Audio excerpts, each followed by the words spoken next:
We were talking about a Texas A&M team. We were talking during the break. We talked last week.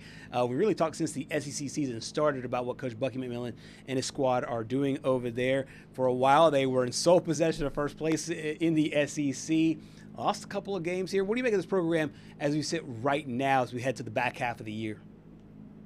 Yeah, I think last night's result might have been troubling for a lot of those in Aggie land, but you also look at the entire picture, the body of work, and I think for Mizzou and A&M, it's kind of similar, except Mizzou has some really bad losses and some really good wins, but A&M's been very consistent throughout all of it, and I think that's just kind of where you look at both of these teams as almost their resumes stack up depending on each way you look at it. But for A&M, I don't know. It seemed uncharacteristic of them to be so poor defensively. But Bucky McMillan said after the game, like straight after the game, I don't know that I've ever coached in a game like this where there was nothing we could throw at them defensively that would stop this team. And I think it was just the Tigers' night. So I was telling you guys during the break, as a Mizzou alum, didn't really pain me to see the Tigers win that game, but I think for the Aggies, it was definitely a heartbreaker at home.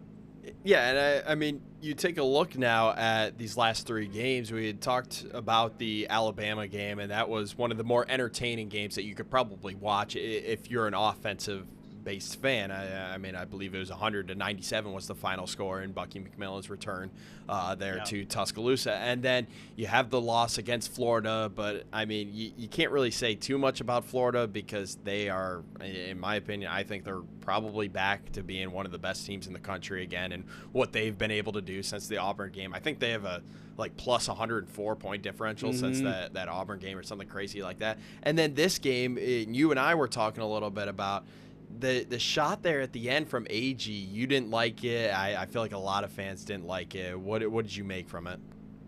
I just think to have a chance to draw up a play like that, and then it pretty much was a give to AG. If you can't get it to pop, then AG takes it to the basket himself and goes ISO. And I think that's kind of where, I don't know, this is a team that likes to share the ball. So I don't know why.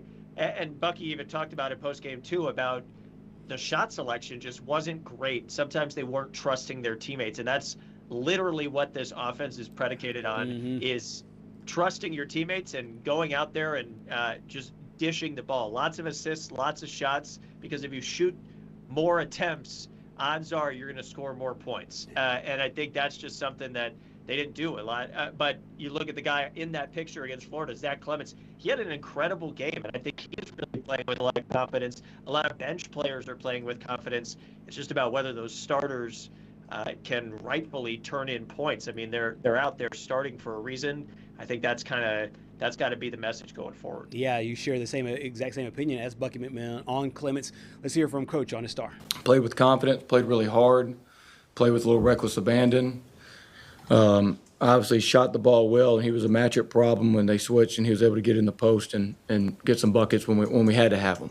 We just had to roll with him. I didn't think some of our other guys didn't play as well tonight, and so we had to just go with him. And then if he fouled out, he fouled out.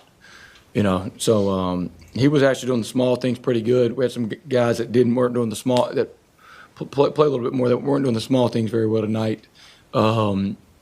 So we needed to keep him in there as long as we could. As we spin this thing forward, if you were just to take a time machine and go back 3 weeks, it would have been like, oh, the matchup I want to see is Texas A&M and Vanderbilt. These two teams are going insane. And then Texas A&M suffers 3 losses in a row. Vandy has a head-scratching loss as well. What do you think this team is as they head up to Nashville for that matchup? I think it adds a little bit of, I wouldn't say it's a must win, but it certainly is getting to that point. And I think for both teams, it's kind of that resume builder that they need. Vandy in the sense of they need to take care of business against the teams that most people think they're going to take care of business against. And I think that might be Texas A&M in this regard, coming off of 3 losses, but also I've seen it on Twitter, almost like a stop the bleeding for Texas A&M. And I think that's something they need to do is if they let this spiral, this could get bad real fast. And right now, I think as of Joe Lunardi's projections, they're in that field, that tournament field, and not necessarily on the bubble. It's more the Texas Longhorns that are on the bubble. So they don't want that to slide down to where now you're thinking, are we going to miss the tournament or are we going to make it? And I think a win in Nashville could be huge for the Aggies, but I kind of view it personally as a must win. I don't think fans are necessarily there yet.